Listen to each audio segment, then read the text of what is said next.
amigo mga amiga. So for the second part sa video na to, yung pinakita ko sa inyo uh, nung first video para sa cable management. Ito yung tinatawag na cable management spine. So as you can see, dito ko ilalagay yung mga cables kasi ito natatanggal naman. So what I'm going to do is puputulin ko siya, and then I decided na kasi yung sinabi ko kanina yung sa first video na pwedeng mahulog yung server na ganyan, mahulog siya. So I decided na puputulin ko siya tapos ilalagay ko siya sa gilid, yung magiging barrier niya para hindi mahulog yung server. So pag mayroon tayong maintenance, it's either tatanggalin natin sa ibabaw or hihilahin natin siyang ganyan. Kasi pag nagkamali ka ng hila, natagilid mo ng konti, pwedeng mahulog yung server. Sayang naman. Though, this server is old, but still, maganda pa rin siya para sa mga testing purposes. Learning, testing, and then yung tatawag natin na POC or proof of concept na kung meron yung mga implementation. So, maganda pa rin siya. Gagana pa rin dito yung mga virtualization, hypervisor, VMware, Proxmox, yung mga virtualization na ganyan. Gagana pa rin yung mga Windows Server, 2022, 19, Windows 11, Windows 10, gagana pa rin siya. So, still very good for testing purposes. So, okay, now what I'm going to do is I'm going to cut this and install on the side, just to secure the server. Okay? So, nasa na yun? Meron ako dito yung... But, kayo guys, kung meron kayong suggestion, pwede kayong mag-comment sa baba and let me know kung ano yung magandang gawin. Anyway, this is just a testing rack server. So, pwede natin itong i-disassemble tapos lalagyan natin ng mga provision. I'm very open for suggestion. So, okay. But since wala pa, what I can do is I can cut this and install on both side of the railings. Kasi wala tayong rail kit para sa server natin. Kasi ito DIY lang. So, hindi rin kasya yung rail kit. So, gawan na lang natin ng paraan. Puputulin ko siya.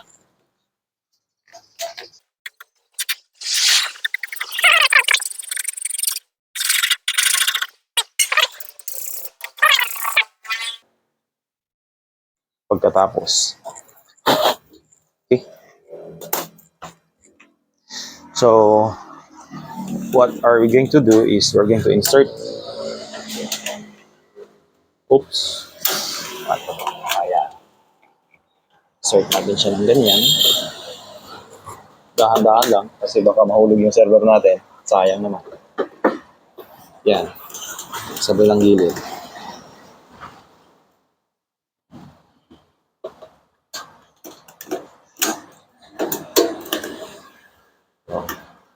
Ganyan yung magiging setup niya.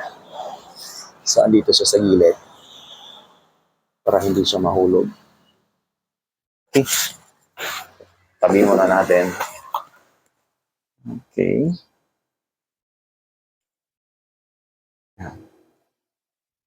Siguro ganyan yung magiging setup niya. So, i-screw ko lang siya. Out! Dali, may Lazada ako.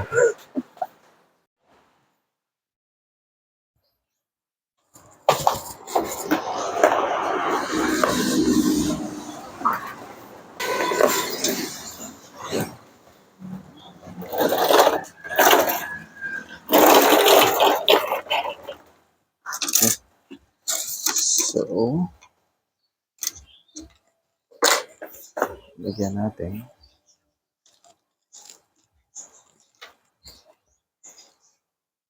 Lalagay natin ng ganyan.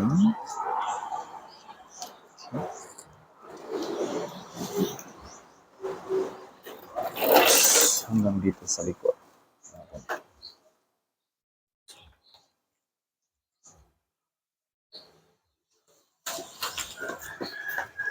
So, dito yung tester natin. Mayroon tayong tester.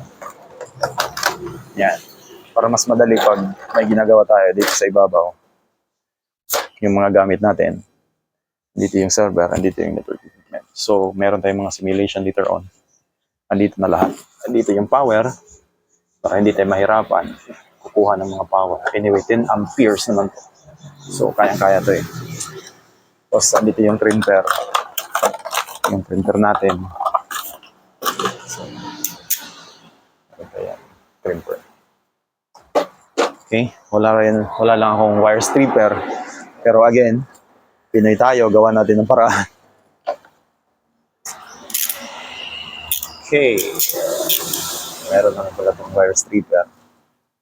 Tagal ko na rin dito nagamit. Ito yung mga binili ko sa Singapore.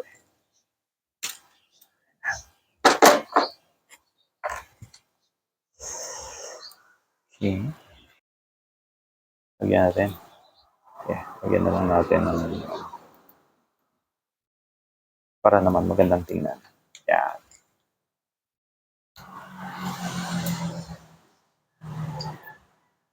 Lagyan natin ng jacket. Bigyan ng jacket yan. Okay.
Okay.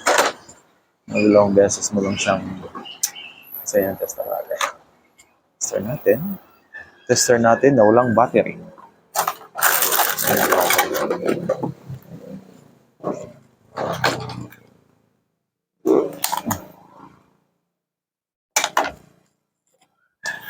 Screwdriver natin.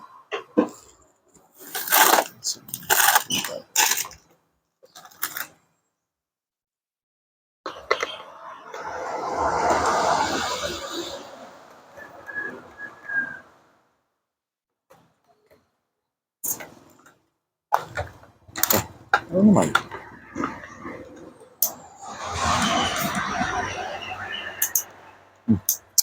Sorry guys, meron pala siyang battery. Hindi ko lang siya na-check.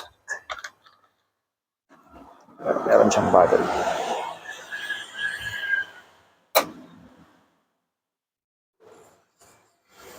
Okay, ito, may battery ba? Meron. Okay.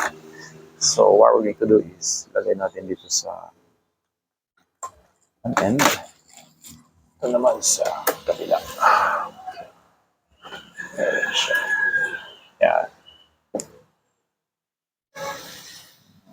So, look at network. Yes?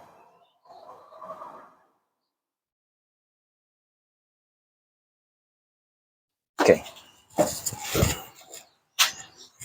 Ganito siya yung testing guys pag tama yung configuration. So, test na. Yan. Yan tinatawag namin na straight through. So, both end. So, tama yung pagka-wiring. So, 1, 2, 3, 4, 5, 7, 8. So, pareha siya.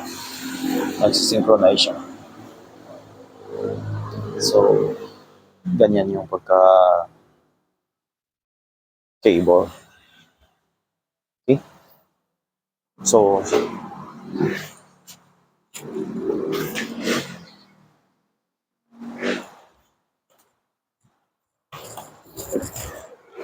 i-pause ko naman na yung video. Tapusin ko na lang lahat. Tapos, papakita ko sa inyo kung ano yung kalalabasan ng cabling. Okay? So, yeah. See you in a while.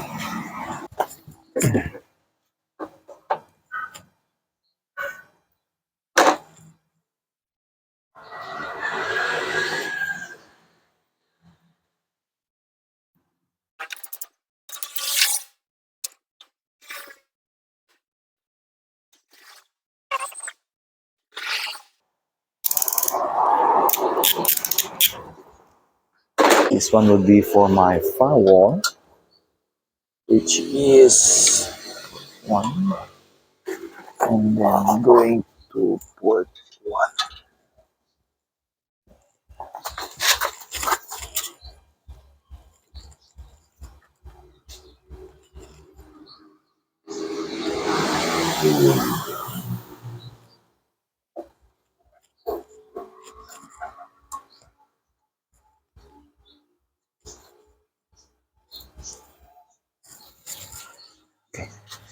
Okay guys, tapos na yung setup natin. So basically, ganyan yung nangyayari. Meron tayong dalawang 1112 Hydra. Right dito sa yung management natin.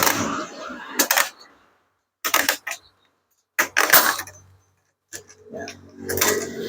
So basically, that's the idea. The cable is put in here.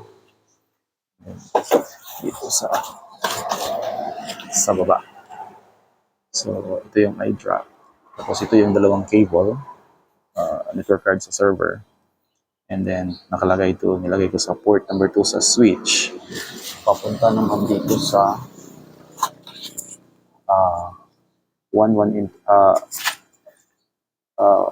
port number 1 sa firewall natin. Tapos dito ko ilalagay yung internet.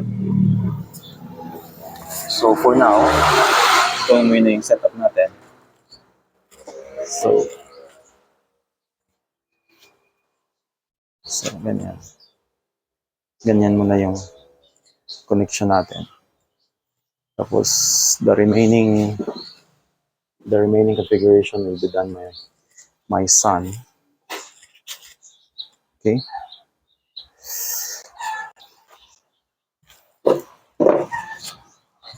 Yep. Okay. So medyo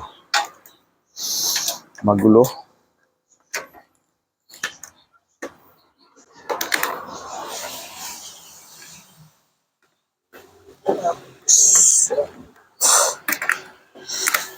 Fine. Yan.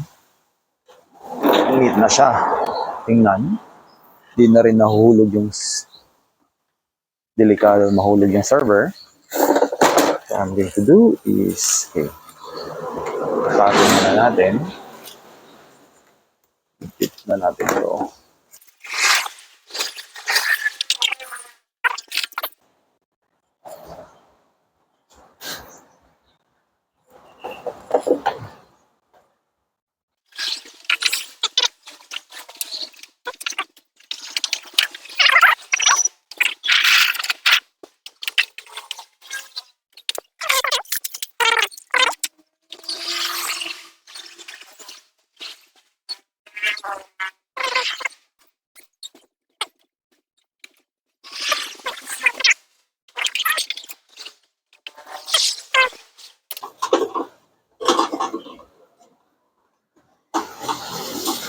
Meron ako extension.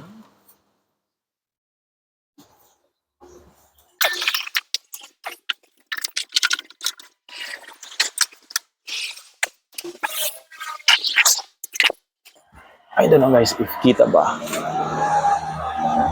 And also napakaingay nitong server pag umaandar. I think you can hear it. Yeah.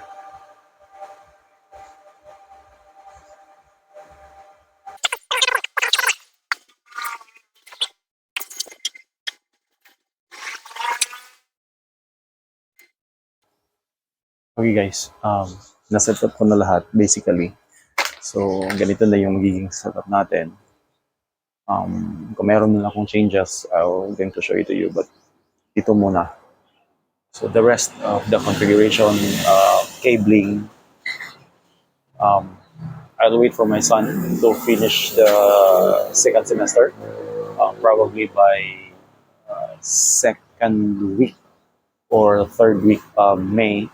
And after that, we will be doing some settings on the server.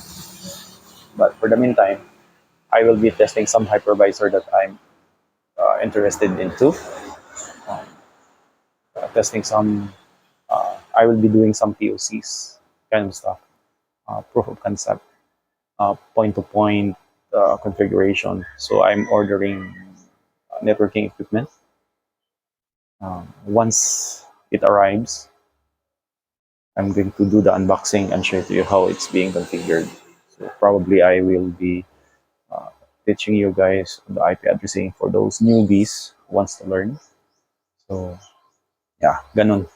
But kung meron kayong gustong ipasimulate a proof of concept, just let me know. But kung malapit lang kayo dito sa area namin, pwede kang pumunta dito sa bahay. We can discuss what are the things that you want to learn. And yeah, we can do some testing. For now, that's all guys. Thank you very much for being with me. Para updated kayo sa mga latest dun, or sa mga bagong videos, you can click the like button and subscribe para pag meron kaming mga tawag ito, testing or meron kaming naisipan na gusto namin i-configure, mga bagong technology, updated kayo. Kung interested kayo sa networking, sa IT, meron ako isang project ngayon, papagawa ng website. Kung papayag yung may-ari, pwede natin i-document so that you will be able to understand also how those